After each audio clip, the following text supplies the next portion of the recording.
اللهم صل على سيدنا محمد وعلى آل سيدنا محمد. أعوذ بالله من الشيطان الرجيم. بسم الله الرحمن الرحيم. الحمد لله رب العالمين، والصلاة والسلام على سيد المرسلين وعلى آله وصحبه أجمعين. رب اشرح لي صدري ويسر لي أمري واحلل عقدة من لساني يفقه قولي. سبحانك لا علم لنا إلا ما علمتنا إنك أنت العليم الحكيم. ولا حول ولا قوة إلا بالله العلي العظيم. Kitab Pati Paridah, muka surat 3. Pati Paridah, muka surat 3.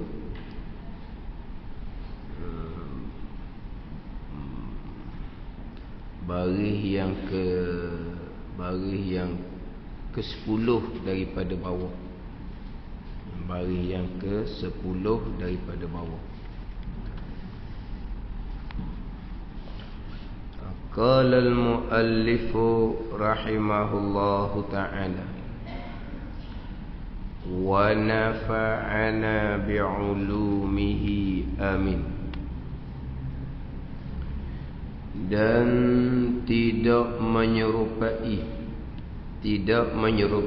Allah Subhanahu wa ta'ala dengan baharu pada sifatnya, sifat Allah Subhanahu wa ta'ala. Kerana sifat baharu Arab yang menumpang jirim bertokoh, dan sifat Allah bukan Arab. Dan tidak menyerupai Allah Subhanahu wa ta'ala dengan yang baharu pada sifatnya, sifat Allah Subhanahu wa ta'ala. Kerana sifat baharu Arab yang menumpang jirim bertongkol, dan sifat Allah bukan Arab. Ini tidak menyerupai mukhalafatuhu ta'ala lil hawadith pada sifat.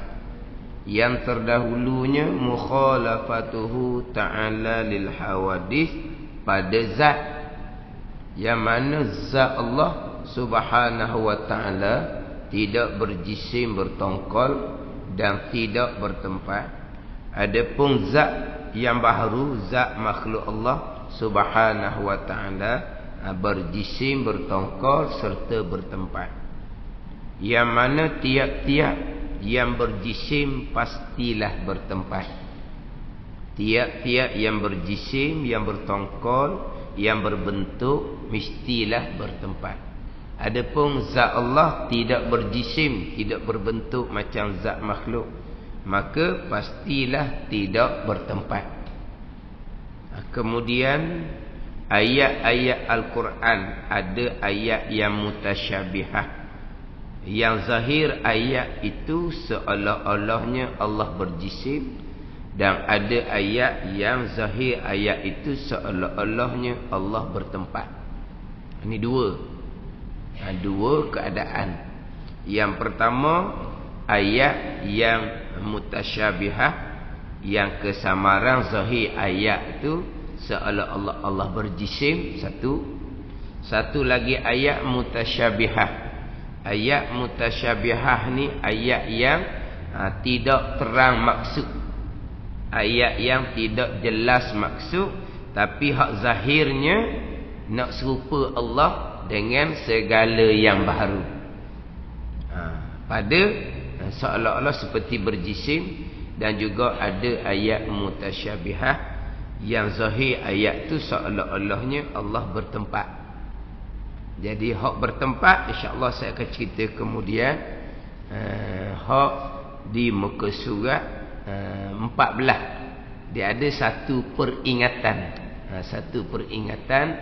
Apabila datang Quran atau hadis yang memberi waham salah sangka, menyerupai Allah akan yang baharu seperti Ar-Rahman ala arsyistawa, artinya Tuhan yang Rahman di atas arah tertinggi, maka zahir ayat ini Allah berpihak yakni tertinggi atas arah, maka keluar dua jalanan. Itu ayat yang mutasyabihah dengan tempat.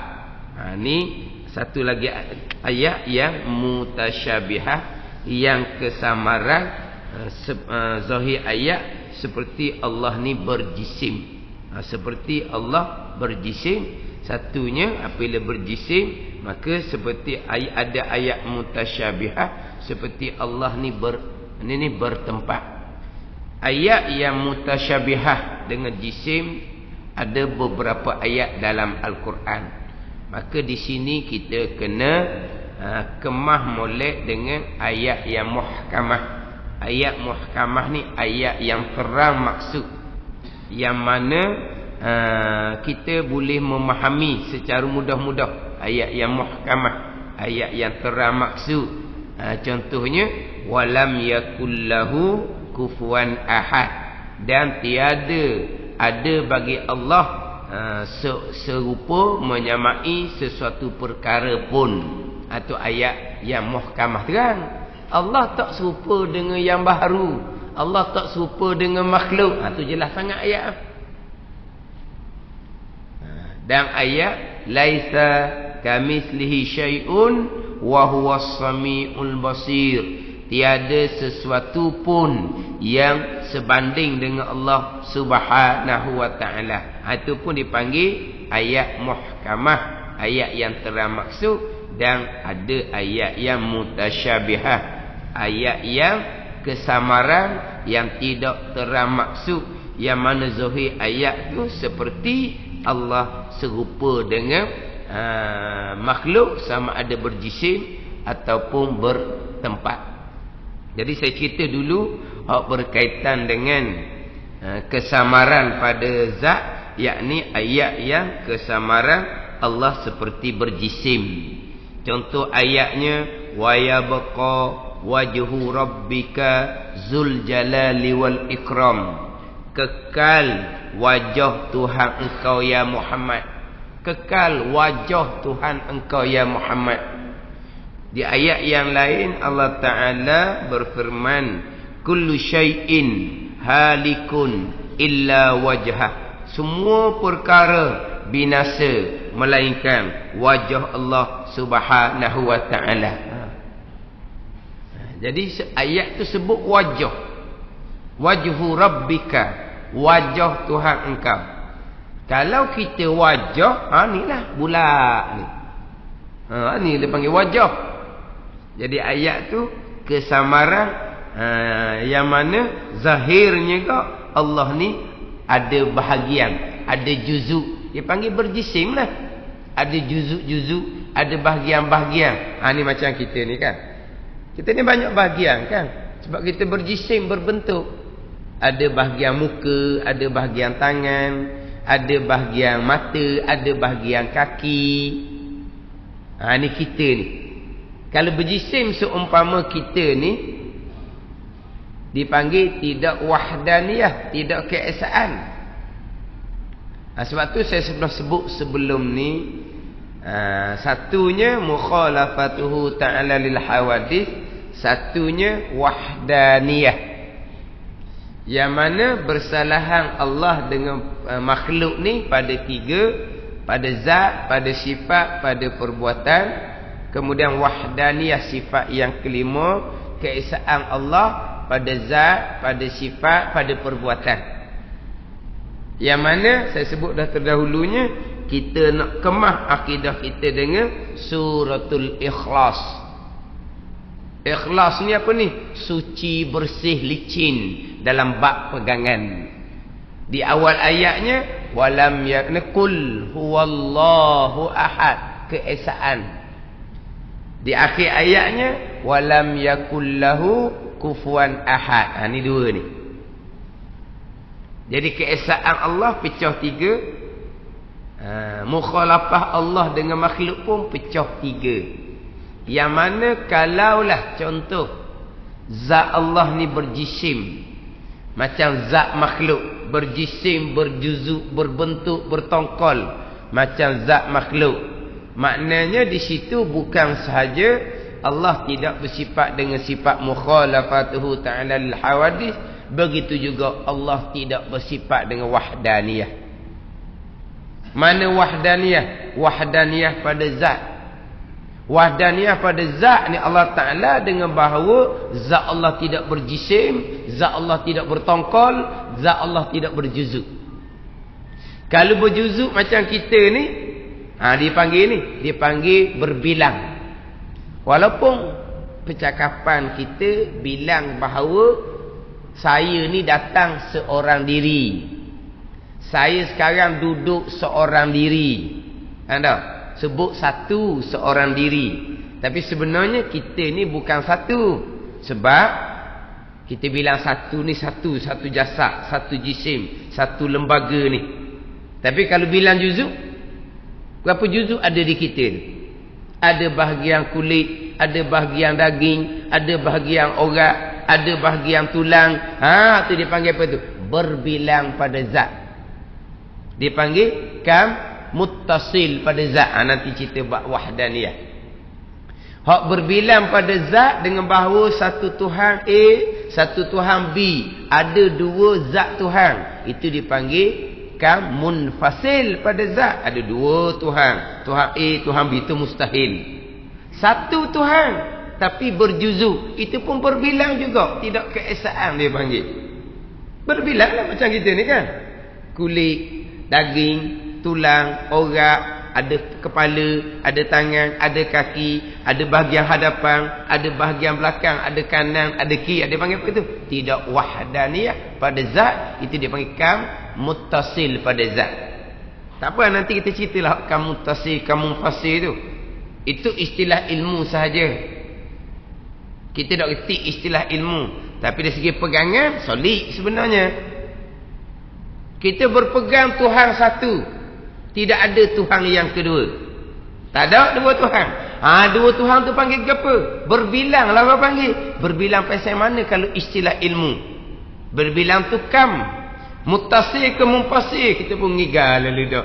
Tak apa tu, kita nak kerti istilah ilmu je. Kalau ada satu Tuhan dipanggil munfasil pada zat. Dan memang kita berpegang Tuhan tidak berjisim, berbentuk. Kalau Tuhan berjisim begitu, banyak bahagian lah. Bahagian ke atas, bahagian bawah, bahagian depan, bahagian belakang. Memang kita tidak berpegang begitu. Kalau begitu, dipanggil muttasil pada zat. Nama pun kita tak, nama panggilan istilah ilmu kita tak tahu, tapi pegangan okey. Tak ada masalah tu. Cuma tak biasa ni, jadi sebut kata muttasil, munfasil. Muttasil, munfasil. Mai duk kokang, dia kata pening kita dengar. Dah muttasil, munfasil. Kokang. Ada kokang dia kata pening orang. Pening tak biasa ngaji. Tak ada dak muttasil, munfasil pada masa Nabi. Istilah ilmu tu tak ada. Macam sebut sebelum ni lah. Hak tajwid. Mak wajib muttasil. Mak jaih munfasil. Ada masa Nabi. Mak wajib muttasil. Mak jaih munfasil ada. Ada tak? Mak wajib muttasil dengan mak jaih munfasil ada. Tak ada. Tapi kalau orang tak biasa ngaji tajwid, pening nak ingat mak wajib muttasil, mak jaih munfasil. Mak wajib muttasil tu pasal mana? Mak wajib munfasil pasal mana? Pening. Kita kadang-kadang pening panggilan tu, tapi tanya baca comel. Tanya-tanya ni ke apa ni? Mak wajib muttasil ke mak jaih munfasil? Rasul tanya nama. Tapi awak baca, saya tahu hukum. Hak ni kena baca gini, hak ni kena baca gini, tahu. Dan nama ke apa? Mak wajib muttasil ke mak jaih munfasil ni? Oh, saya tukar somok tu. Ada orang pesen tu. Ngaji betul. Dia baca tak salah. Tapi kalau tanya istilah ilmu tajwid, tak boleh jawab. Mana? Ni ceritaan orang ni. Punyalah dia. Tak boleh nak payah nak beza mak mak wajib muttasil dengan mak jaih munfasil ni, siapa dia guna nama artis ni? Muttasil berhubung satu kalimah, munfasil bercerai. Nak beza bunyi se belakang pun. Muttasil satu, munfasil satu dah. Satu muttasil, satu munfasil. Dia kata bunyi dekat. Lepas tu nak beza ke mana tu? Muttasil berhubung, munfasil bercerai. Nak ingat orang hak bercerai tu. Ingat mak jaih, kalau mak jaih munfasil bercerai. Sebab apa? Sebab mak jaih penyanyi tu bercerai dia kata. Allah kata reka nama orang bila mak jaih tu bercerai. Artis dulu bukan macam artis learning mudah cerai. Oh reka. Dah mak jaih munfasil. Dan munfasil tu berhubung ke bercerai. Pengecaman dia di mak jaih. Mak jaih mana mak jaih penyanyi lagu? Maka majaih ni bercerai. Jadi munfasil itu bercerai. Gitu lalu nak leh ke beza antara muttasil dengan munfasil. Hukum tajwid. Ni bagi orang tak biasa ni, orang biasa. Tapi nak ceritanya ada orang yang tak boleh nak sebut mak wajib muttasil, mak jaih munfasil, tapi bacaan okey. Sama tadi juga. Kamu muttasil ke kamu munfasil ke, itu istilah ilmu pegangan kita solid. Cuma nak ceritanya apabila zat Allah berjisim, berbentuk, maka selain daripada tidak bersifat dengan sifat mukhalafatuhu ta'ala al-hawadith, sifat yang keempat, begitu juga tidak bersifat dengan sifat yang keenam, sifat wahdaniyah.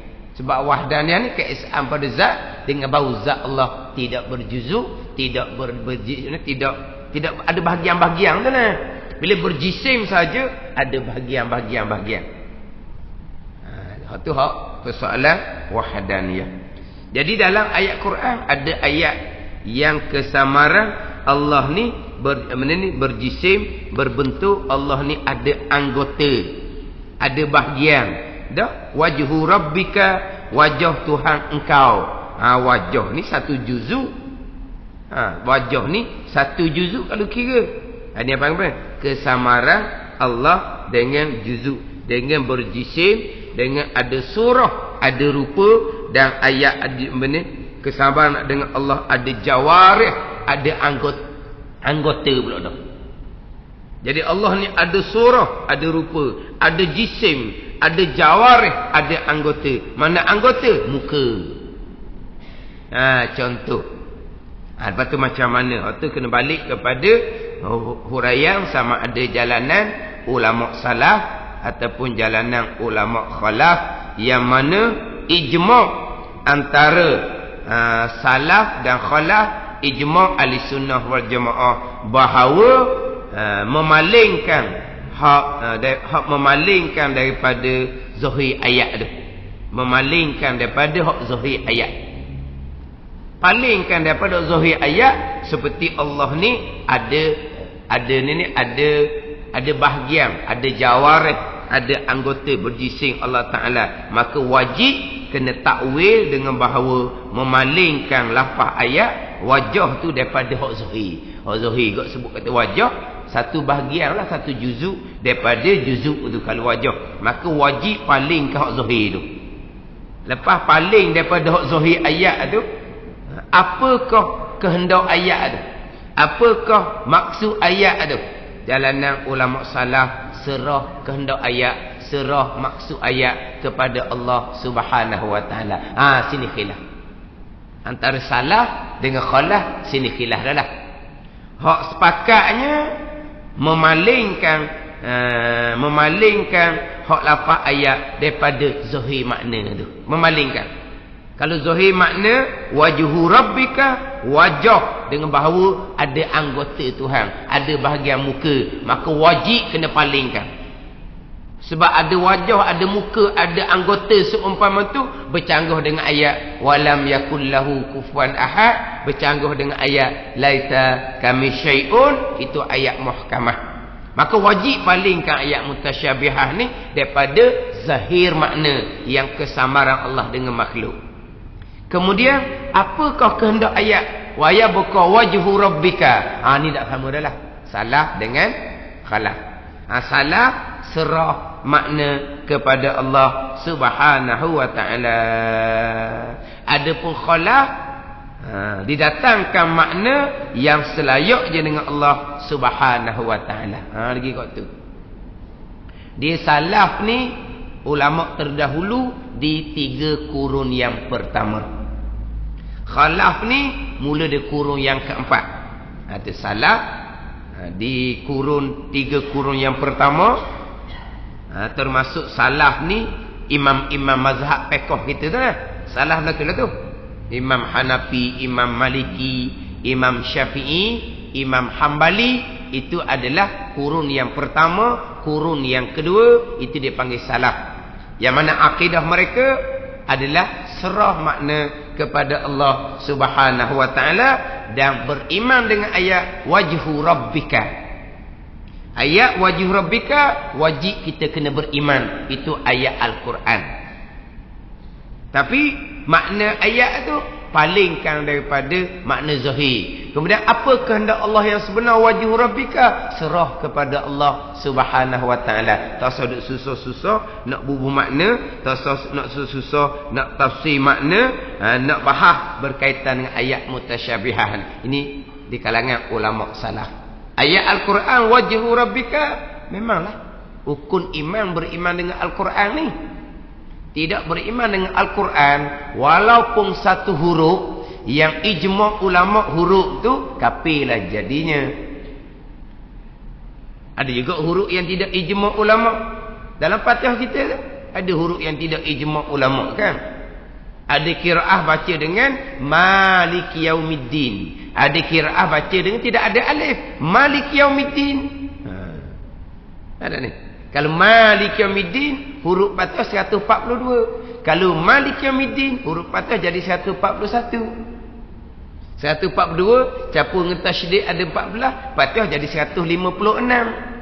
Kalau baca Maliki Yaumiddin 141 huruf campur dengan tasydid 14 jadi 155. Tengok tu. Ada huruf yang khilaf ulama. Tu tak beriman tak apalah, tu khilaf ulama. Tapi kalau huruf tu yang ijma' ulama Quran, alif lam mim, tu ijma' ulama. Satu huruf je kita tidak beriman, kufur. Jadi ayat Al-Quran wajhu rabbika kita wajib beriman, itu rukun iman kita. Tapi zahir makna tu serupa dengan makhluk, maka wajib kena palingkan lafaz ayat tu daripada zahir makna. Kemudian apa makna yang sebenar kehendak Allah Subhanahu wa taala di situ? Jalanan ulama salafnya serah kepada Allah Subhanahu wa taala. Tak sudah bahas-bahas, tak sudah fikir-fikir, tak sudah duduk bubuh makna-makna lah di situnya. Itu jalanan yang cukup mudah. Serah makna kepada Allah Subhanahu wa taala. Ini di 3 kurun yang pertama. Mula dari kurun yang keempat. Jadi orang yang masuk Islam ni bukan lagi di kalangan orang Arab. Orang Arab ni Quran yang dibaca dengan zauk dia. Dengan zauk dia. Ni bahasa dia. Pandai ni. Kita orang Melayu walaupun kita pandai cakap Arab kerana ngaji di Asia Barat, tapi cakap Arab kita bukan dengan zauk. Cakap Arab kita kena mikir, nak sebut gapo. Mereka cakap dengan zauk ni. Faham tak? Macam kita cakap Melayu lah. Cakap mana? Mikir. Mikir nak sebut apa ni perkataan. Mikir tak? Dah kita cakap dengan zauk kita. Sebab apa? Sebab bahasa kita. Jadi Arab ni, Quran tu dengan zauk dia baca. Jadi apa kena ayat tu pun jadi mudah. Serah makna pada Allah, serah makna pada Allah. Tapi kita ni bukan orang Arab. Wajhu, muka. Jadi muka ni macam ada muka juga Tuhan ni. Sebab itulah apabila kurun yang keempat, kurun kelima, yang mana negara Islam yang duduk di bawah pemerintahan Islam sudah membesar, yang masuk Islam bukan lagi di kalangan orang Arab yang membaca Al-Quran dengan zauk bahasa mereka sendiri, ulama kemudian itulah bubuh makna yang selayaknya. Wajah dengan makna zat Allah Subhanahu wa taala. Gitu je. Wajah dengan makna zat Allah Subhanahu wa taala. Sebab kita pun kadang-kadang contoh cakapan kita sebut muka, maksud kita bukan muka. Maksud kita Seorang je lah. Contoh kita cakap, lama tak nampak muka. Maksud apa tu? Apa maksud lama tak nampak muka? Yang selama ni dia mari muka tinggal rumah. Dah lama tak nampak muka. Maksud kitanya lama tak nampak tuang seorang tu. Bila disebut lama tak nampak muka. Oh, jadi selama ni tubuh saya awak nampak. Muka saya je awak tak nampak. Ha, kata bengong lah tu. Terus lama tak nampak muka. Faham lah. Lama tak nampak tuang seorang tu sebenarnya. Tapi sebut muka. Ha, gitu. Bukan maksud kita muka sungguh. Seorang tu lah. Cakapan kita pun kadang-kadang mana ada cakapan orang panggil apa ni? Cakapan yang berbentuk pinjaman ke sindiran ke. Dia bukan semesti cakap tu cakap yang hakiki belaka, bukan. Jadi ulama khalah muka yakni kekal zat Allah Subhanahu wa taala. Itu ulama khalah, ulama kemudian. Antara salah dan khalah ni jalanan yang rajih, jalanan yang kuat, jalanan ulama salaf lah. Tapi dan lebih selamat jalanan ulama salaf. Tapi jalanan yang lebih kejap sesuai dengan orang kemudian, lebih teguh, lebih kejap. Di zaman kita ni zaman yang, jadi kurung yang keempat kelima tu timbul dah perbicaraan bab akidah. Di 3 kurung yang pertama akidah solid. Akidah solid timbul pertikaian hanya dalam bab korang agama. Bab akidah clear. Kemudian barulah timbul akidah-akidah yang terpesong. Pada masa tu, kalau pada masa kita ni lagilah berkecamuk dalam bab pegangan. Pada masa kita ni bukan ayat-ayat mutasyabihah yang berkecamuk, ayat muhkamah, ayat yang terang maksud. Mana ayat terang maksud? Contohnya Allah ni khaliqu kulli syai', zalikumullahu rabbukum la ilaha illa huwa. Siapa Allah ni? Khaliqu kulli syai', yang menjadikan sekalian perkara. Semua yang berlaku ni adalah perbuatan Allah Subhanahu wa taala, tidak terkecuali walaupun sebesar zarah. Apa yang berlaku di kita semuanya perbuatan Allah Subhanahu wa taala. Hak tu pun berkecamuk tu ayat muhkamah. Allah peningnya dengar ustaz tu mengajar tinggi sangat, dia mengajar. Sekarang pun kita tak boleh nak ambil. Dah, apa tak nak ambil? Semua Tuhan belaka. Lama kening kita buat berhasil. Macam mana Tuhan belaka? Waktu kita yang berkah kan? Tu ayat muhkamah tu. Ayat muhkamah terang maksud. Allah khaliqu kulli syai', Allah yang menjadikan semua perkara. Itu pun berkecamuk. Kadang-kadang orang aliran agama pun berkecamuk. Ayat muhkamah ni. Ayat mutasyabihah lagilah.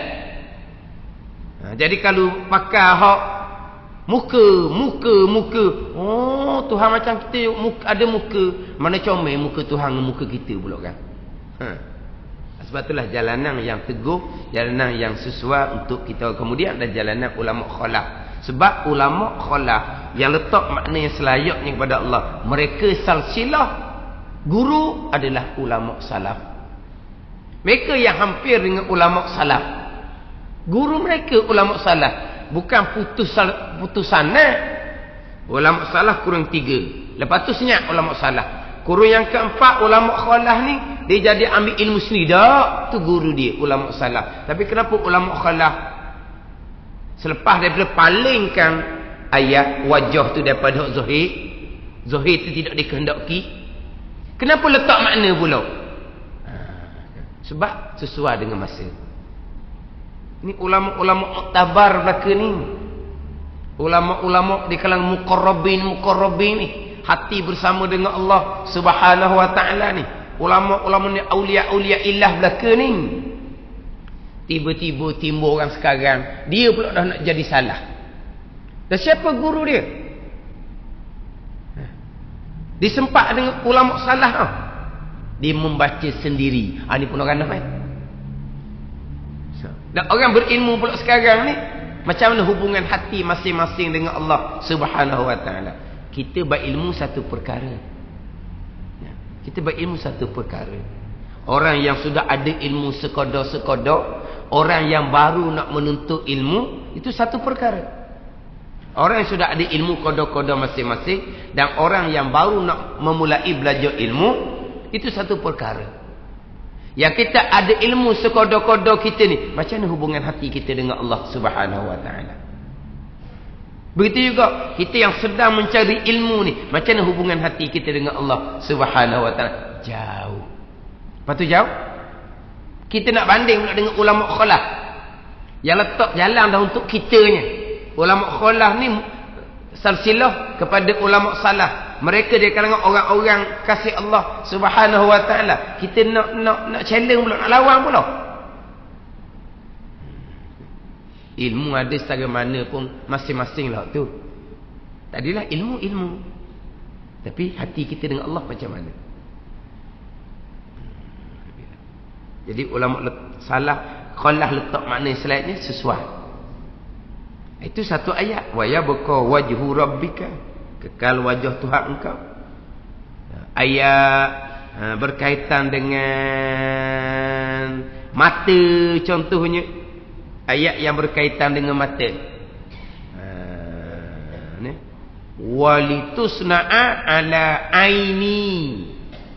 Walitusna'a ala aini. Surah Taha ayat yang 39. Dan engkau ya Musa dibalakkan, diuji ala aini, atas mata aku, yakni Allah Subhanahu wa taala.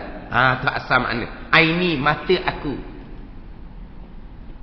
Di ayat yang lain pula Tuhan kata wasbir li hukmillah fa innaka bi'ayunina. Surah Tur ayat yang ke-48. Fa innaka bi'ayunina, sesungguhnya engkau ya Muhammad bi'ayunina, dengan mata-mata kami. Ayun ni jamak pula. Aini mufrad satu mata. Ayun jamak tiga ke atas. Kemudian ayun, mata-mata kami, yakni mata Allah, dalam Quran 4 ayat. Hak tadi surah Tur ayat yang ke-48, surah Hud ayat yang ke-37, surah Mukminun ayat yang ke-27, surah Al-Qamar ayat yang ke-14. Ini ayun mereka ni, mata-mata kami ni. Maka ijma' ulama Ahlussunnah wal Jamaah salah dan khalaf, wajib palingkan lapah ayat tu daripada zahir makna. Zahir makna kau mata, palingkan. Kemudian apa makna aini, ayun, aini, mata aku satu, ayun, mata-mata kami pun Allah juga banyak. Tapi apa maknanya? Serah makna kepada Allah. Itu jalanan ulama salaf. Jalanan ulama khalaf, aini dengan makna pengawasan aku, pengawasan Allah Subhanahu wa taala. Ya tak situ. Makna yang selayaknya. Ayat yang cerita berkaitan dengan yadu. Yadullah, tangan Allah.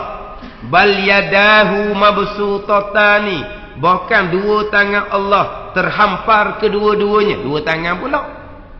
Mimma amilat aidina, yasin tu.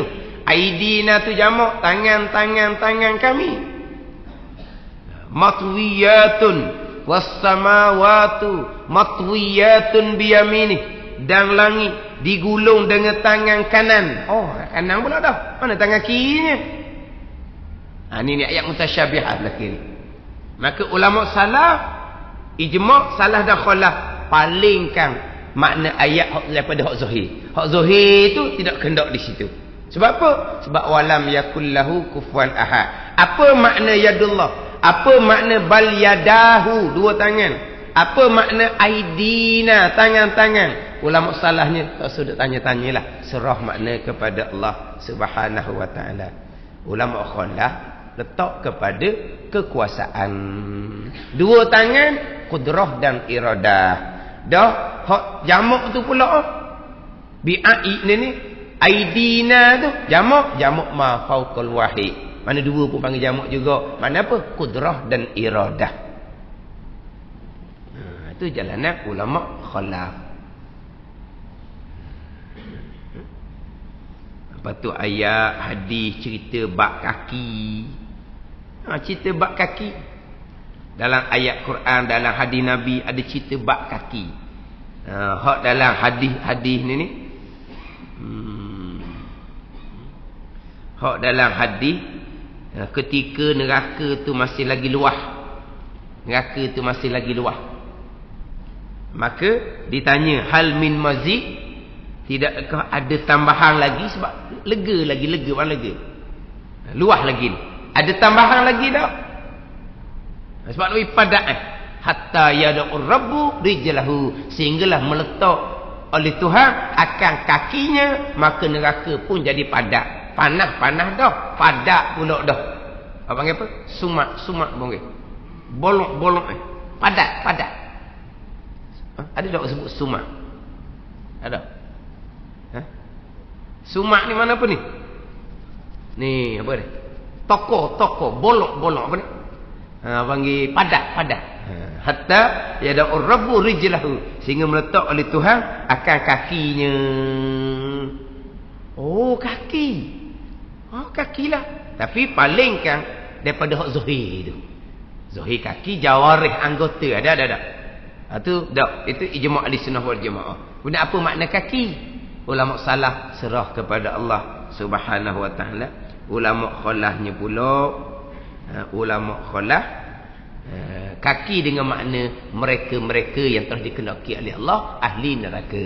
Itu kaki. Puak yang Allah Taala kehendak ahli neraka, itu kaki. Ada. Kaki itu bukan makna kaki anggota, bukan. Macam kita duk cakap lah, kapung tu tak boleh nak kawal boh kapung tu sebab kaki boh tak ada kapung tu. Faham tak? Nak kawal kapung tu, boh kena letak kaki kapung tu. Baru senang kita kontrol kapung tu. Kalau tak ada kaki tak jadi. Kena ada kaki letak kapung tu, baru jadi kapung tu. Baru dia takut sikit sebab ada kaki. Boh kena letak kaki kapung tu. Lepas tu maksud dia apa? Kerak kaki boh pergi gatul kapung tu. Gitu. Makna kaki tu makna apa? Orang kita lah kena letak kapung tu. Tu makna boh kena letak kaki kapung tu. Kaki mana apa? Kaki anggota kaki boh. Orang dia. Kita cakap pada kau, maksud kitanya bukan hak zahir tu. Kalau faham kaki sungguh, pegang boh, lepas tu kerak kaki boh, cacak lah kawan tu. Dia kata nak letak kaki.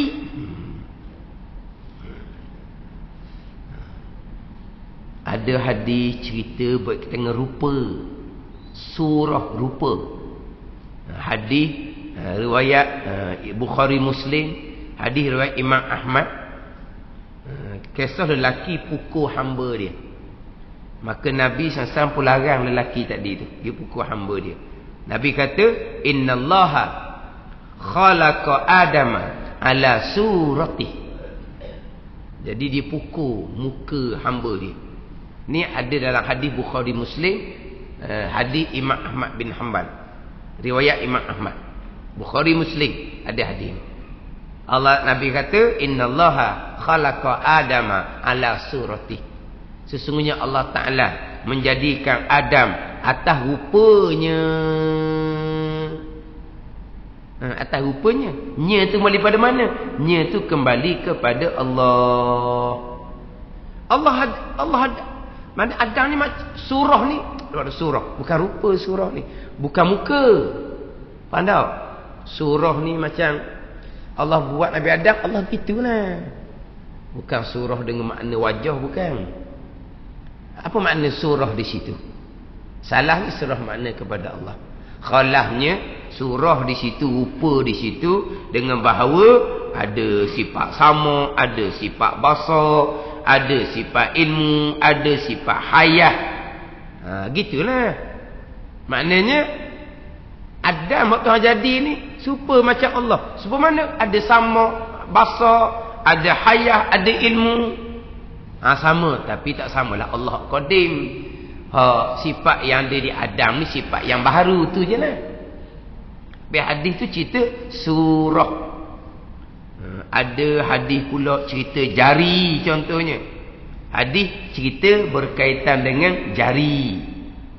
Hak dalam hadis Nabi SAW bersabda, inna quluba bani adama kullaha kaqalbin wahidin baina usbu'aini min asabi'ir rahman.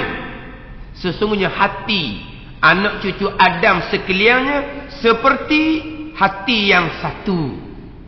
Satu hati je seolah-olahnya. Duduk di antara dua jari daripada jari-jari Tuhan yang bernama Rahman. Hati anak Adam ni duduk di antara dua jari daripada jari-jari Tuhan yang bernama Rahman. Itu hadis. Macam ada jari situ. Ijma' ahli sunnahnya palingkan daripada zahir tu. Zahir jari anggota. Palingkan. Itu wajib tu. Ijma' ahli sunnah wal jamaah kena palingkan. Dan apa makna jari di situ? Jalanan ulama salaf serah kepada Allah Subhanahu wa taala. Sudah. Jalanan ulama khalafnya jari di situ dengan makna dua jari, dengan makna sifat kudrah, sifat iradah Allah Subhanahu wa taala, dengan bahawa hati anak-anak Adam ni duduk di bawah kudrah iradah Allah. Allah nak pusing je, sekelip mata Allah pusing. Mana sekalian hati anak Adam ni di sisi Allah sama macam satu hati saja. Duduk di bawah asbu'aini, dua jari, yakni kudrah iradah Allah Subhanahu wa ta'ala. Mana Allah pusing je, pusing lalu hati dia. Pusing apa ni? Dengan kudrah dan iradah Allah Subhanahu wa ta'ala. Mana? Macam kita cakap orang ramai-ramai kita ketik je. Ketik apa panggil? Mari lalu buat mana? Mudah-mudah ada apa ni? Kekuasaan dia tu. Apa panggil apa? Klik apa panggil? Jembuh ramah-ramah lalu dah. Sebab apa? Orang patuhnya kita. Patuh kita. Mana kita gerak sikit je jari, orang mari lalu dah. Itu bukan dengan jari, dengan kekuasaan dia tu nah. Itu contoh-contoh ayat dan hadis-hadis, ayat yang mutasyabihah, hadis-hadis yang mutasyabih. Tapi dalam bab ayat hadis yang mutasyabihah ni hak berkaitan dengan berjisim, hak ni kurang sedikitlah dipermainkan. Sebab setengah orang dia takut nak sebut ni. Melainkan hak yang melampau. Yang melampau dia dalam rakaman. Allah ada muka, dia tunjuk muka dia. Allah ada mata, dia tunjuk mata dia. Allah ada tangan, dia pun tunjuk tangan dia. Allah ada kaki, dia pun tunjuk kaki dia. Tapi tak serupalah dengan saya. Ingat ke dia dah ni. Ni ada. Ni hak melampau. Dia banyak main sekarang adalah menyabitkan tempat bagi Allah Subhanahu wa taala. Jadi hak ayat mutasyabihah kesamaran dengan tempat, kita baca di muka surat sebelah tu, di muka surat 14. Ar-Rahmanu 'alal 'arsy istawa. Bermula Tuhan yang bernama Rahman istiwa, tertinggi atas arasy. Salahnya macam mana, khalahnya macam mana, itu kita kena ambil faham boleh. Ini hak banyak dipermainkan walaupun di kalangan orang agama sekalipun. Kita nak kejak kitanya dengan kaedah sifat 20, ngaji molek sifat mukhalafatuhu ta'ala lil hawadith dan ngaji molek sifat wahdaniyah. Sebab apa? Walaupun kita sebut sifat 20, tapi asas sifat Allah hak kita nak kena pegang adalah sifat wahdaniyah. Itu asas dia, sifat wahdaniyah. Ilmu bicara sifat 20 nama ilmu tauhid. Ambil daripada wahdaniyah keluar nama ilmu tauhid. Sebab apa? Kita duduk ngaji sifat 20. Sebab apa timbul nama tauhid daripada wahdaniyah? Sebab asas kita bicara sifat Tuhan adalah wahdaniyah. Keesaan asasnya qul huwallahu ahad.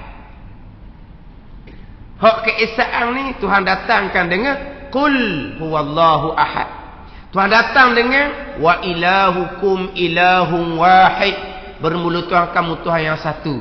Tuhan datang pula dengan ayat lau kana fihi ma alihatun illallah la fasadata.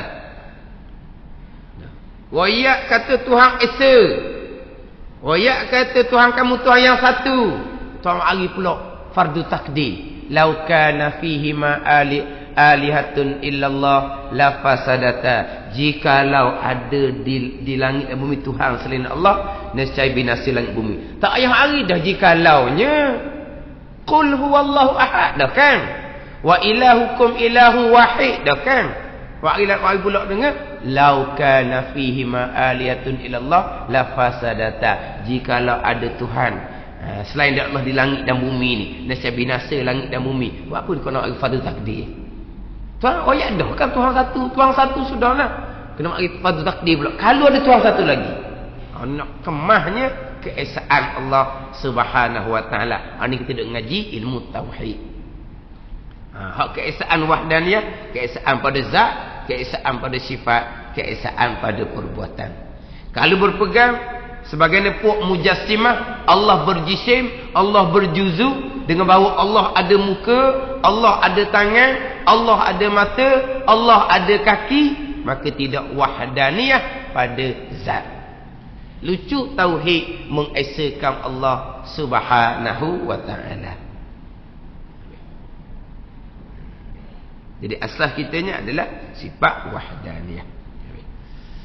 Jadi hak tu hak tidak serupa pada zat dengan bahawa zat Allah tidak berjisim, tidak bertongkar, tidak berjuzuk dan tidak bertempat. Adapun zat yang baharu, makhluk ni berjisim, bertongkar serta bertempat. Malaikat berjisim, jisim yang latif, mereka arah berjisim, jisim yang dijadikan daripada nur. Maka bila berjisim, pastilah malaikat bertempat, pastilah arahnya bertempat. Tapi Allah, zat Allah tidak berjisim dan zat Allah tidak bertempat. Itu bersalahan Allah yang pertama, bersalahan Allah dengan makhluk pada zat.